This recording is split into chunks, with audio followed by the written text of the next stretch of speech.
Alright, welcome back, bienvenue, ikaze nanone kuri The Mic Radio ndetse na TV wahisemo neza. Uyu munsi rero ngiye kugezaho ibyamamare 10 bikomeye ku isi ya rurema byasuye u Rwanda mu bihe bitandukanye, ariko nyine ushobora kuba utarozi ko byigize bihagera. Dukubite tubangura nabwo ngutindira habe na gato. Reka tugende ku mwanya wa mbere, ubita Camila Cabello. Camila Cabello ni umuhanzikazi nyine w'indirimbo, akaba n'umwanditsi wazo. Yaririmbye indirimbo bita Havana, Senorita, ngira ngo izo ndirimbo zose murazizi, dore ko izi ndirimbo zabaye rurangiriranwa kwisi nzima rwose. Umuntu utazi Havana ahita yirukanka ayisacinga ya Camila Cabello, urahita wumva yuko iyo ngiyo ari indirimbo yaguciye mu matwi, kandi urahita wumva ko ari indirimbo irenze biya danje. Uyu nguyu rero witwa Camila Cabello yaje mu Rwanda mu gutangira umwaka wa 2023.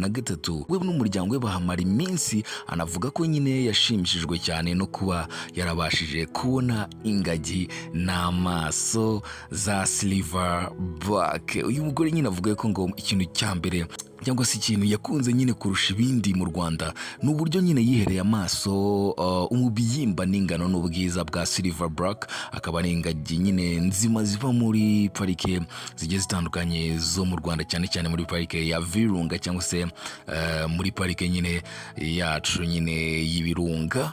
Reka tujye ku mwanya wa kabiri turebe yuko Kevin Hart ngira ngo muramuzi cyane, mu comedian w'icyamamare cyangwa se ni umunyarwenya ukomeye cyane, ni umukinnyi wa filime wamamaye ku isi hose. Akaba ari inshuti y'u Rwanda uriya we cyane, kuko nta nubwo ari rimwe kabiri amaze kuza mu Rwanda. Yasuye ahakorerwa ubukerarugendo hafi ya hose mu Rwanda, yunamira inzirakarengane za jenoside yakorewe abatutsi mu mwaka w'1994, maze mu muhango wo kwita izina ingagi ayita gakondo. Ubwo rero akaba yitwa Kevin Hart, muramuzi cyane, ni umugabo twenda kureshya nyine ariko ukora ibitangaza cyane ku isi ya rurema. Idrissa Elba ndetse na Sabrina Elba, uyu nguyu rero akaba ari famiye y'umugore n'umugabo b'ibyamamare byadanje ku isi hose, cyane cyane ariko mu myidagaduro, kuko nk'uyu mugabo bita Idrissa Elba rwose, uyu nguyu ni umukinnyi wa filimi cyane ukomeye cyane, ni umuhanzi w'indirimbo n'ibindi byinshi cyane. Naho rero umugore we akora mu bintu byinshi nawe, ariko nyine no mu modo, akaba ari UN ambassador n'ibindi byinshi bigiye bitandukanye. Umugabo witwa Idrissa Elba ni inshuti y'u Rwanda cyane, kuko nyine yanakinnye filimi ivuga kuri jenoside yakorewe abatutsi mu mwaka w'1994 muri Mata, yitwa